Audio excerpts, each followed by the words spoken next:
The sun had barely begun its climb over the rolling fields of England, yet the air was already thick with tension. The scent of damp earth and aviation fuel mingled as mechanics hurried along the tarmac, their boots slapping against concrete echoing through the early morning haze. Overhead, the distant roar of engines hinted at machines preparing for battle, a prelude to the storm that would soon descend on the skies over Europe. For the men standing beside these machines, each day brought the invisible weight of fear and anticipation. The Republic P-47 Thunderbolt, a beast of a fighter bomber, was beginning to make its mark. Its name would soon become synonymous with terror for German troops entrenched along the Western Front. Unlike the sleek, fragile fighters many had grown accustomed to facing, the Thunderbolt was massive, almost lumbering in appearance, but that was deceptive. Beneath its broad wings and rugged fuselage lay raw power, unmatched durability, a firepower that could obliterate tanks, trains, and even well-fortified positions. German soldiers and pilots first encountered the P-47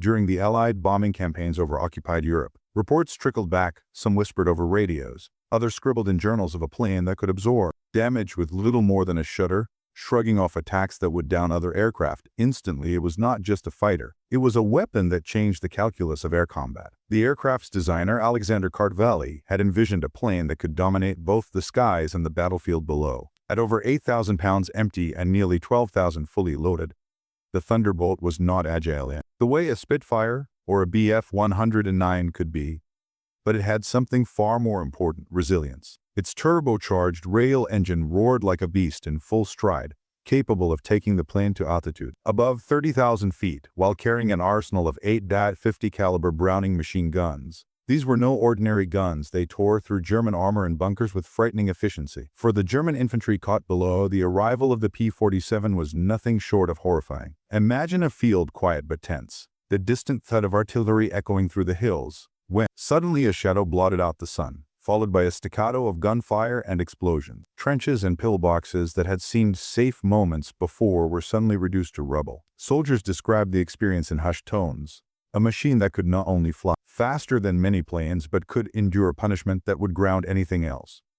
The psychological effect was immediate. Fear, they would later write, became almost tangible in the air and invisible, weight pressing down on every man exposed to the Thunderbolt's wrath. Meanwhile, back at the Republic Aviation factories in Farmingdale, New York, production lines hummed with an almost mechanical rhythm. Workers, many of them women, moved with precision, assembling wings, fitting engines, and loading ammunition belts. Each part was a testament to meticulous engineering. The Thunderbolt was not just designed to fight, it was designed to survive. And survive it did. Pilots who would later recount their missions described strafing runs over German railways where the plane would take flak, hits that would have destroyed lesser aircraft. Yet it landed again, often without so much as a dent to its massive frame. Its role in the European theater was multifaceted. Beyond dogfights, the Thunderbolt became the Allies' secret weapon for ground attack missions. Tanks, supply convoys, rail lines, and fortified positions, nothing seemed safe. And it wasn't just the raw, destructive capability that terrorized the enemy, it was the unpredictability. German officers had trained their troops to fear airstrikes, yes, but nothing prepared them for the sound and fury of a P-47 diving from the clouds, machine guns blazing, rockets and bombs following in swift succession. Soldiers who survived these attacks described the experience as surreal. There was the roar of the engine, the whistle of shells, the earth trembling beneath impact, and then silence. Silence that carried the heavy weight of lives lost and fear etched into memory. The first encounters were almost surgical in their precision. Pilots like Francis Gabreski and Richard Bong, later celebrated as aces, honed tactics that maximized the Thunderbolt's strengths while minimizing its slower turning rate. They perfected high-speed diving attacks, strafing runs, and coordinated bombing missions. Each engagement left German troops with the sense that they were fighting not just the aircraft, but an unstoppable force, one that seemed to anticipate their every move. Even the Luftwaffe, seasoned in aerial warfare, struggled to adapt. The P-47's armor firepower disrupted standard German tactics. Fighters like the Bf-109 could match it in speed, sometimes in agility, but engaging a Thunderbolt required a level of caution rarely demanded in air combat. One miscalculation, and the pilot faced a fusillade of .50 caliber rounds, each capable of shredding a wing or piercing the cockpit. The plane's ruggedness meant that surviving an encounter was often down to luck rather than skill. By mid-1943, Stories of the P-47's effectiveness had spread throughout German lines. Memoirs of soldiers and pilots alike describe a palpable dread whenever the distinctive silhouette appeared on the horizon. Some units even tried camouflage and movement techniques to avoid detection, but there were no guarantees. The Thunderbolt was relentless, and once it spotted a target, it rarely missed. It wasn't just a plane, it was a psychological weapon, reshaping the battlefield in ways no strategy could fully counter. And yet, amidst the fear, there was admiration even from the enemy. Technical manuals captured by the Allies later revealed German engineers analyzing the Thunderbolt with a mixture of awe and frustration, marveling at its design, firepower, and survivability. For all its destructiveness, the P-47 represented the pinnacle of wartime engineering, a machine where brute strength met precision, and where innovation altered the very nature of combat.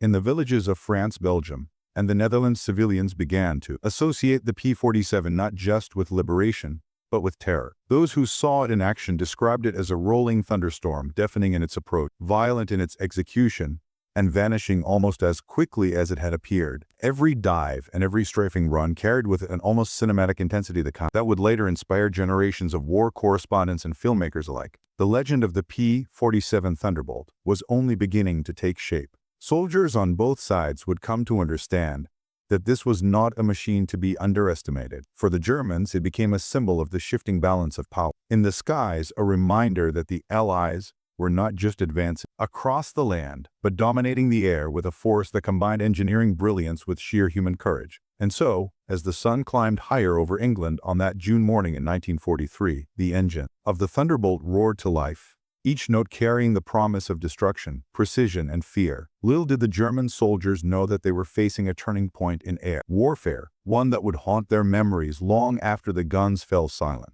By the autumn of 1943, the roar of the P-47 Thunderbolt had become a constant presence over Europe. In the skies above occupied France, the Allies were building a reputation that was equal parts engineering marvel and terror. German soldiers whispered warnings to each other whenever the distinctive silhouette appeared. Stubby, broad-winged, almost clumsy at first glance, yet capable of deadly precision. It was October 14, 1943, near the rail lines outside Nantes. German supply trains rumbled along the tracks, unaware that above them, a Thunderbolt patrolled like a shadow, its pilot scanning for targets. Inside the cockpit, Francis Gabby Gabreski gripped the controls, feeling every vibration of the radial engine as it pushed the plane faster than the naked eye could track. The smell of oil and hot metal filled the small cockpit, mixing with the tang of adrenaline. He spotted the convoy armored trucks, munitions wagons, soldiers milling about. Without hesitation, he banked sharply, dropping altitude in a steep dive that made the earth rush toward him with dizzying speed. The attack was devastating. Machine guns spat fire, tearing through engines and equipment. Explosions shook the ground below. Soldiers scrambled, but the P-47 moved faster than their eyes could follow. Rockets followed the strafing runs, igniting fuel stores with pinpoint accuracy. Within minutes, the convoy was a smoking ruin, and when Gabreski pulled up, climbing back into the clouds, the ground was silent, except for the groans of the wounded and the distant wail of alarm bells. These missions were not anomalies, they were repeated across the Western Front. German soldiers quickly learned that hiding offered only limited protection. Trenches and bunkers could absorb some strafing, but the Thunderbolt's combination of rocket bombs and heavy machine guns could flatten even the most fortified positions. Every encounter left soldiers shaken. One infantryman later wrote, "You hear it before you see it. A shadow passes over you, a roar that vibrates through your bones, and then fire everywhere. You pray it doesn't notice you, but it almost always does." It wasn't just the destructive power that terrified them. The P-47's rugged design made it extraordinarily difficult to bring down. Unlike lighter, more fragile aircraft, the Thunderbolt could absorb hits that would have sent a Bf-109 plummeting into the ground. Bullets would ping off its fuselage sometimes, leaving only shallow dents. Engines took flak fire and kept running. Pilots described instances where they returned from missions riddled with holes, smoke trailing from damaged components, yet they touched down safely, almost mocking the enemy's efforts. This resilience gave the Thunderbolt a psychological edge. German pilots and ground troops began to understand a hard truth. Even a lucky shot was often not enough. Each pass by a P-47 was a gamble they were unlikely to win. Engineers and commanders on the German side analyzed captured Thunderbolts, trying to identify weaknesses, but the plane's design was remarkably robust. It was a rolling fortress in the sky, built to endure punishment, continue fighting a lethal combination that few could counter. By late 1943, the Thunderbolt's missions had evolved beyond simple strafing runs. Pilots began coordinating with bombers, escorting heavy aircraft deep into German territory. The P-47 could climb to high altitudes, engaging enemy fighters, if necessary, and then dive into ground attacks with terrifying accuracy. One pilot, Robert S. Johnson, recounted an engagement over Frankfurt where he downed a convoy, took heavy fire, and managed to assist a bomber squadron returning from a raid. The chaos of battle was immense, yet the Thunderbolt remained a dependable instrument in the hands of skilled pilots. Interestingly, the German response was also evolving. By mid-1944, infantry units began employing new camouflage, reinforced shelters, and rapid mobility to counter strafing attacks. Yet, nothing could completely mitigate the psychological impact. Troops described dread that began even before the P-47 appeared, the low rumble of its engine, the sudden shadow crossing the landscape, the hair-raising whine as it dived. Morale was fragile. Some units began avoiding open fields entirely, abandoning strategically valuable positions simply to avoid detection. The Thunderbolt was not only a weapon, it was a masterclass in psychological warfare.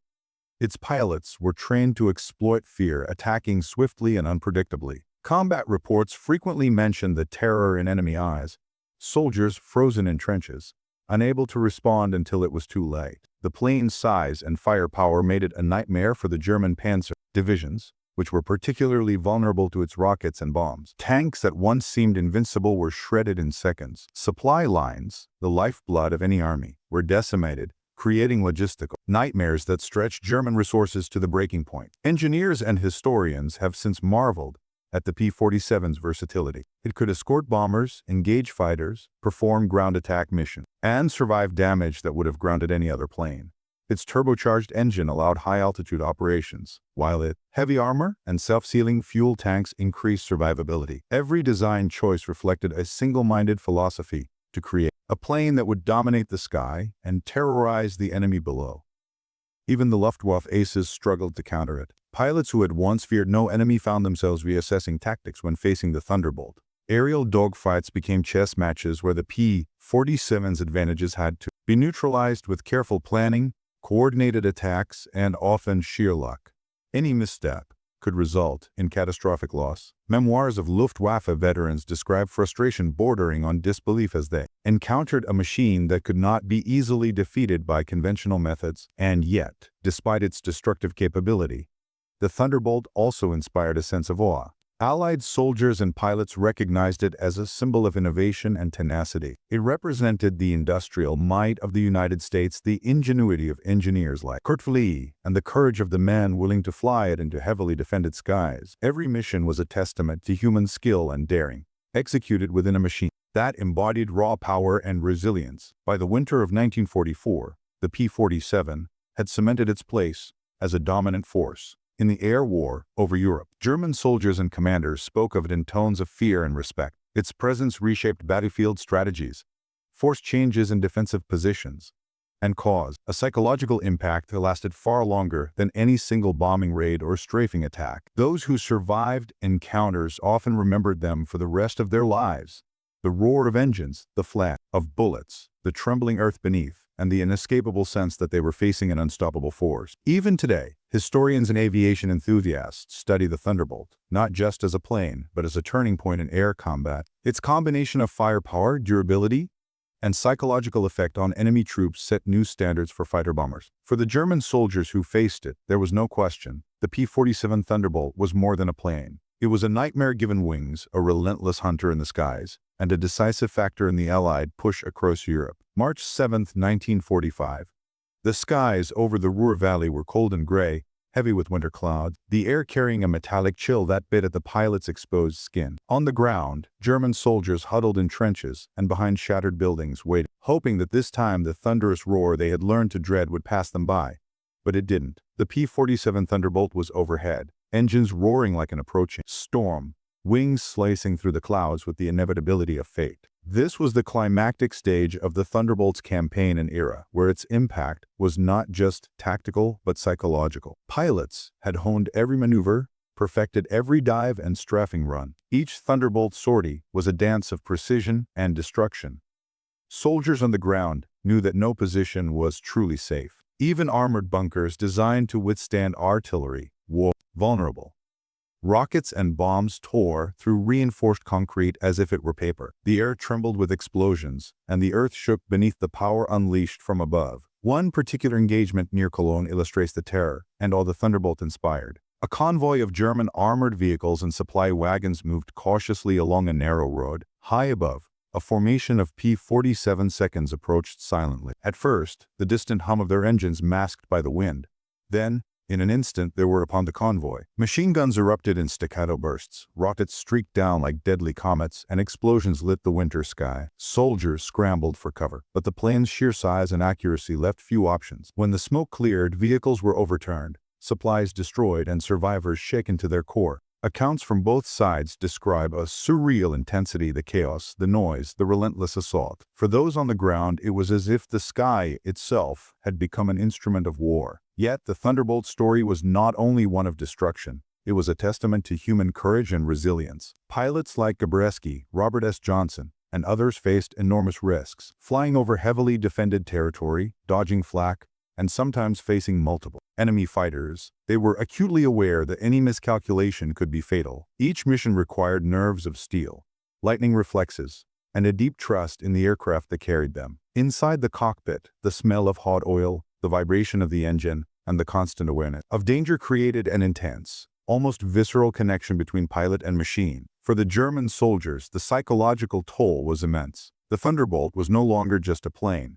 It had become a symbol of inevitability. Memoirs from the front lines describe an almost instinctive fear when the familiar roar reached the ears, a fear that could paralyze, a terror that few could escape, even experience. Veterans spoke of the P-47 with a mixture of dread and grudging respect. Some attempted evasive tactics, relocating units, digging deeper trenches, or camouflaging vehicles, but the Thunderbolt's ability to strike with speed and precision often rendered these measures insufficient. As the Allies pushed deeper into Germany in early 1945, the P-47's role intensified. It became both guardian and executioner, escorting bombers, attacking retreating forces, and disrupting the enemy's supply lines. The German war effort, already strained, was further destabilized by the Thunderbolt's relentless campaigns. Logistics faltered, morale plummeted, and fear seeped into every decision. Commanders recognized that the skies were no longer a neutral battlefield. They were dominated by a plane that combined firepower, armor, and speed in ways the Luftwaffe could not match. One particularly harrowing mission near the Rhine River demonstrated the Thunderbolt's full potential. Pilots descended from the clouds at nearly 400 miles per hour, the wind tearing at their helmets, engines roaring like a living thing. Below, armored vehicles moved along the riverbank, artillery positioned to strike, rockets launched, bombs dropped, and machine guns tore through metal and earth alike. Explosions sent water and debris flying into the freezing air. German soldiers were caught in a nightmare they could neither predict nor escape. The psychological effect was overwhelming. Some froze, some fled, and many never survived. For the pilots above, it was both terrifying and awe-inspiring, a testament to the deadly power of the aircraft they commanded. Yet beyond the battlefield, the P-47 left a legacy of engineering brilliance and human ingenuity. Its radial engine, self-sealing fuel tanks, and rugged frame allowed pilots to return from missions that would have destroyed lesser planes. It became a case study in resilience, precision, and design, influencing aircraft development for decades. Military historians often cite the Thunderbolt as a turning point in aerial warfare, a machine that reshaped strategy, redefined fear, and altered the course of battle simply by existing. Reflecting on the P-47's impact, it becomes clear that its significance extends beyond its technical specifications. It symbolizes the intersection of innovation and courage, the combination of human skill, daring, and engineering mastery. The soldiers who faced it, whether in the air or on the ground, experienced a moment of history where technology and terror converged. For German troops, it was a nightmare made real. For Allied pilots, it was a testament to precision, training, and bravery. As the war drew to a close, the Thunderbolt remained a dominant presence. Its missions dwindled not because of defeat, but because the Allied forces had achieved supremacy, its objectives completed. Veterans would carry memories of the aircraft for decades: the roar of the engine, the flash of gunfire, the smoke and fire of destroyed targets. It became more than a weapon. It became a legend, a symbol of the skies that shaped the final stages of World War II. Today, the P-47 Thunderbolt is remembered not just as a plane, but as a lesson in human ingenuity and the psychological power of technology. It reminds us that engineering, courage, and strategy can combine to create forces that leave indelible marks on history. The fear it inspired, the respect it commanded, and the victories it enabled continue to echo through time, offering insights into both the terrors and triumphs of war. As we look back, one question remains. What does it take to create a force so powerful, so intimidating, that it changes the very mindset of its enemy? Perhaps the answer lies not only in steel and fuel, but in the daring of those who pilot the machines and in the relentless march of innovation that defines human history. So, next time you hear the roar of an engine high above, remember the Thunderbolt and the soldiers who faced it, their courage, and the indelible shadow it cast across the skies of Europe. If this story of fear, innovation, and resilience fascinated you, imagine the untold stories still waiting in the clouds above history.